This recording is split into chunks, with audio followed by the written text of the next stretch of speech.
dulu namanya ketua DPD EPM Kota Depok. Izin saya bertanya bahwa apa sih yang menjadi kegalauan untuk membangun Kota Depok? Itu yang terkait yang positif tadi itu yang bisa saya sampaikan dulu. Ya.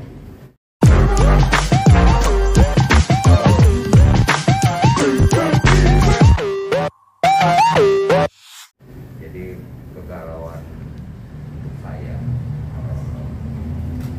sebagai ketua DPD, sebagai masyarakat pada umumnya, dan saya boleh buka masker? Boleh. Ya, saya aja. Ya. Saya buka aja kalau Pak. Ya, jadi sebagai orang tua, bagi saya adalah fungsi pemimpin yang ada hari ini. Harapannya ada sebuah perubahan. Celananya Pak Ketua. Dasar. Celananya ke bawah ini. Harapan saya adalah bahwa pemimpin itu harus mau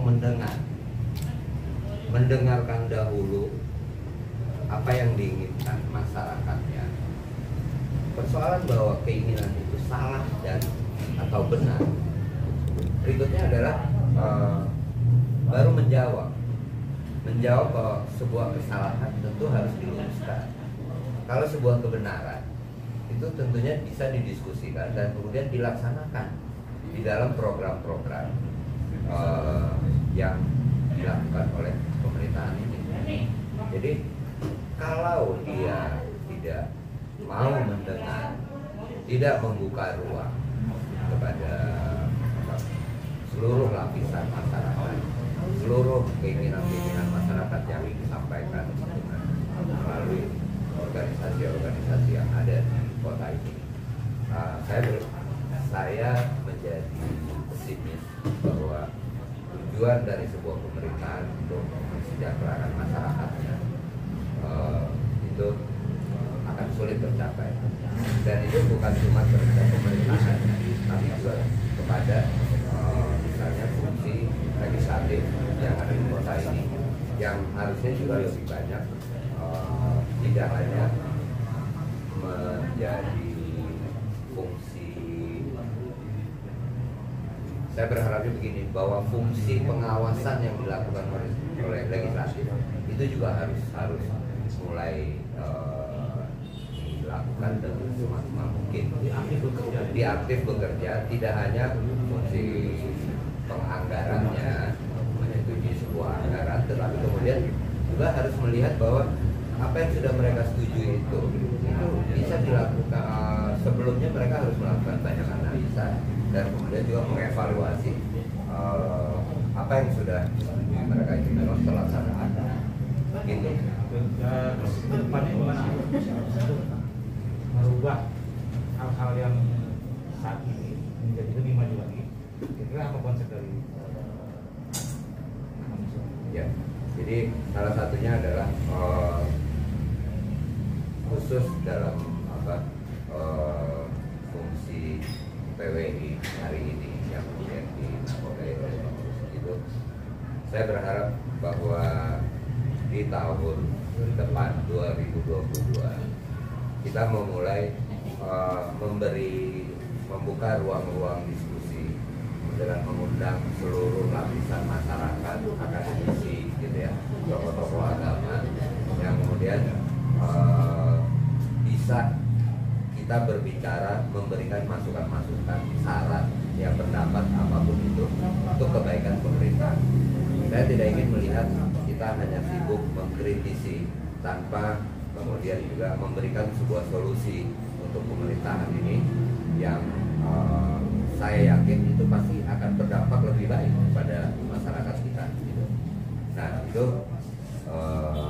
saya harap ke depan PWI bisa melakukan itu kegiatan secara rutin, walaupun kemarin sudah dilakukan rasanya dengan kunjungan beberapa tokoh masyarakat. Nah ke depan kenapa ini tidak dibuka, digelar, diagendakan bahwa ini rutinitas kita punya pertemuan bulanan, siapapun boleh diundang gitu ya, sesuai kapasitasnya masing-masing. Nah, untuk kemudian PWI bisa menyuarakan apa yang menjadi keinginan masyarakat gitu ya, kepada pemerintah maupun kepada para anggota dewan yang terhormat. Ketua, saya himbauan Bang Sra terhadap masyarakat, terhadap pemerintah untuk kedepannya harus lebih baik lagi. Ya, jadi kalau himbauan sih berkaitan dengan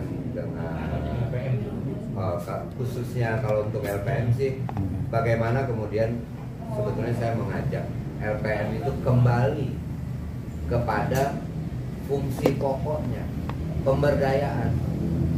Jadi kita tidak terlalu jangan lagi fokus kepada program kegiatan pemerintah, misalnya seperti pembangunan fisik di kelurahan, tetapi pemberdayaan itu lebih kepada manusianya.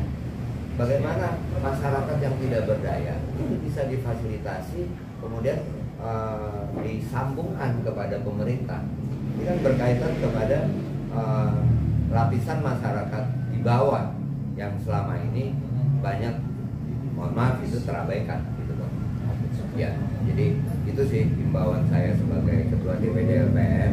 Saya mengajak kepada seluruh LPM di Kota Depok ini, kita lebih baik kembali kepada fungsi kita sebagai lembaga pemberdayaan masyarakat. Ketua, sebagai Ketua DPD LPM nih, ada nggak akan memberi apresiasi pada 63 LPM, salah satunya yang misalnya berprestasi atau penyerapan anggaran yang benar-benar dibutuhkan pada masyarakat? Atau yang tadi Bang Emil jelaskan bahwa ada pemberdayaan masyarakat benar-benar dilakukan oleh LPM, benar-benar masyarakat itu berdaya. Akan ada memberi apresiasi nggak sih ke depannya untuk sebuah kerja nyatanya DPD LPM? Ya. Pemikirannya untuk ke arah itu ada. Kalau memberi apresiasi dalam bentuk apa ya? Penghargaan misalnya, itu DPD baru di dalam batasan pemikiran gitu ya. Bahwa apresiasi saya terhadap seluruh LPM kelurahan di Kota Depok ini sebetulnya itu sangat tinggi. Saya mengingatkan saja kepada pemerintah bahwa apapun yang dilakukan pemerintah hari ini itu tidak terlepas dari partisipasi aktif para LPM kelurahan, diminta ataupun tidak diminta. Jadi yang harus kita lakukan ke depan itu, apresiasi itu adalah dalam bentuk sebetulnya juga bagaimana pemerintah mulai bersepakat mengembalikan fungsi LPM tadi kepada track yang sebetulnya gitu ya, sebagai fungsi pemberdayaan, dan kemudian juga mulai menganggarkan untuk LPM di kelurahan. Saya berterima kasih sebetulnya dengan insentif yang diberikan hari ini juga sudah jauh lebih baik daripada yang terdahulu. Tetapi untuk lebih meningkatkan fungsi dan peran LPM di tengah masyarakat, insentif itu ke depan harusnya lebih ditingkatkan kembali, karena mereka betul-betul bekerja untuk masyarakat, tidak bisa mempunyai kegiatan pribadi yang lebih dominan selain membantu masyarakat di dalam memenuhi kebutuhan-kebutuhannya. Itu sih apresiasi yang saya harapkan dari sisi pemerintah ya. Kalau dari sisi DPD ya itu saya betul-betul menghargai kinerja mereka, apalagi selama COVID ini ya, itu tidak lepas semua dari peran para LPM kelurahan. Terima kasih Bang Sra atas wawancara ini, dan tentu pertemuan ini bermanfaat untuk bermanfaat bagi LPM. Sekian dari Topik Assalamualaikum warahmatullahi wabarakatuh. Waalaikumsalam.